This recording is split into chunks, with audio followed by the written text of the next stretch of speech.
afternoon. Thank you for coming.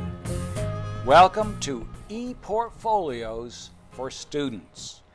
Sorry it's so crowded, it's standing room only, but please try to make yourselves comfortable.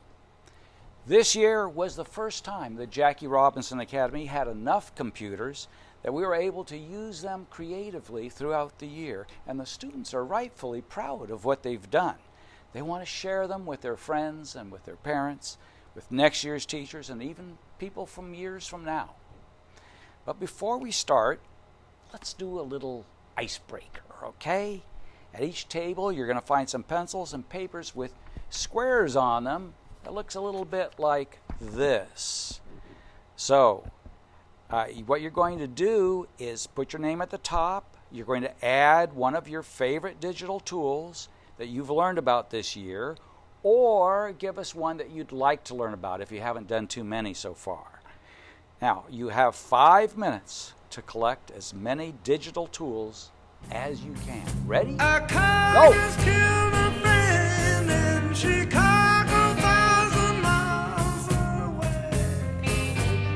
14 respondents to my needs survey from Jackie Robinson Academy, and joined later on by 9 people from Grand Canyon University.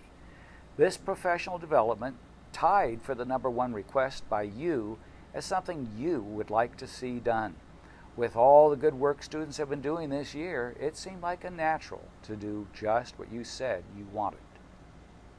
ePortfolios show what students can accomplish with digital tools over time. Someday they may be considered more important than standardized test scores are now. If you were responsible for hiring someone, would it tell you more about them to see their test scores or examples of the kind of work that they are able to accomplish? You are a human resources employee of a large firm and have been told to decide who is the better between 2 candidates who will be hired to train other employees in new job techniques as they emerge. Candidate A is young, energetic, and had high test scores in college. Candidate B is also young, energetic, and had high test scores in college. Neither has had much experience, but the company feels that they can groom them for the position. Candidate A, have you ever made any presentations for anyone? Why, sure have. Could I see some of them? Well, no. I mean, I'd have to go back and redo it. Maybe I could recreate it for you or something. Candidate B, do you have anything you could show me about presentations you've done? Why, sure. I've got a whole slew of things on my ePortfolio. Just go to this link here. What fine work you've got here. I think we've found our candidate. Congratulations. You are hired. I remember back in 4th grade. Smedley, have you done any digital reports or anything to show me? Not really, Mrs. Melwood. Well, how about you, Smedlina? Well, actually, in Mr. Weeks' class, we did 10 reports. Why, these are just wonderful, Smedlina.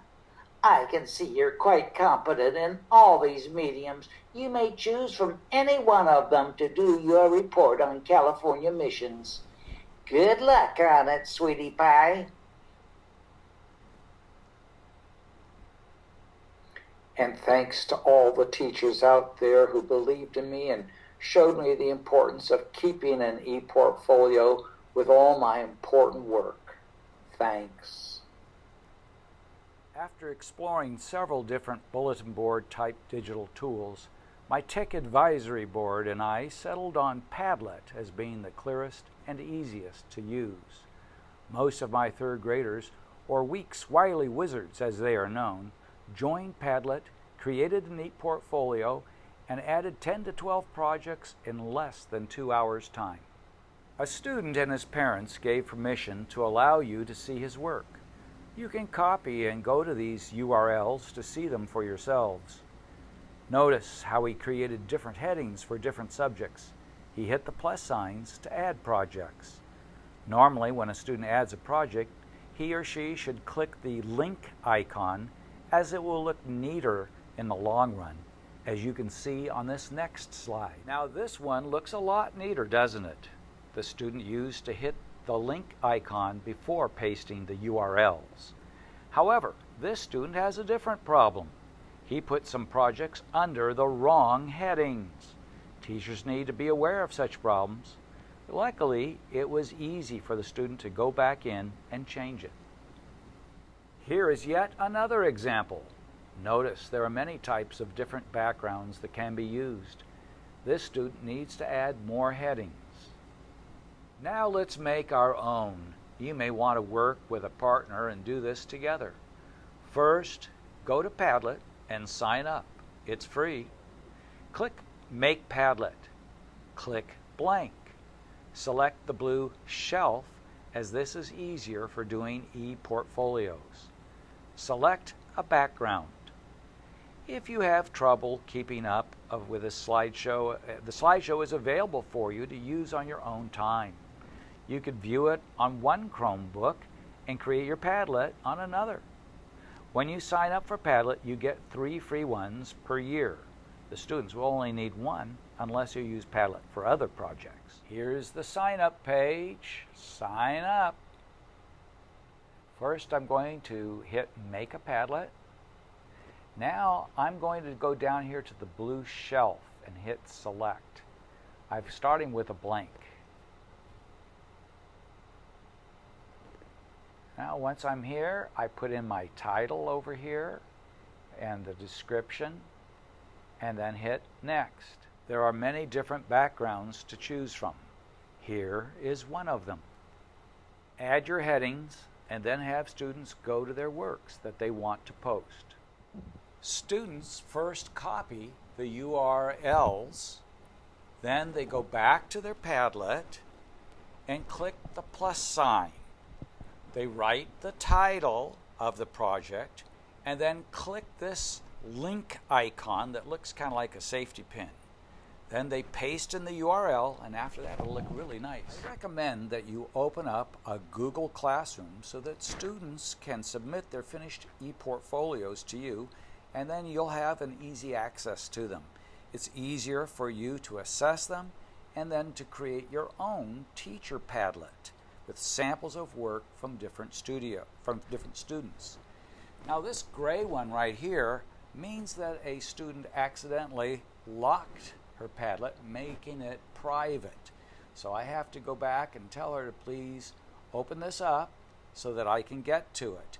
And she can do that with just a few hints. If the projects include student photos, get permission from parents to use them before showing them at open house or at other public venues. When you make your teacher Padlet e-portfolio, include at least one sample from every student so that it's available when open house comes. If you click on this top link, it will take you to the teacher's Padlet e-portfolio that I created, which I showed to parents during my open house.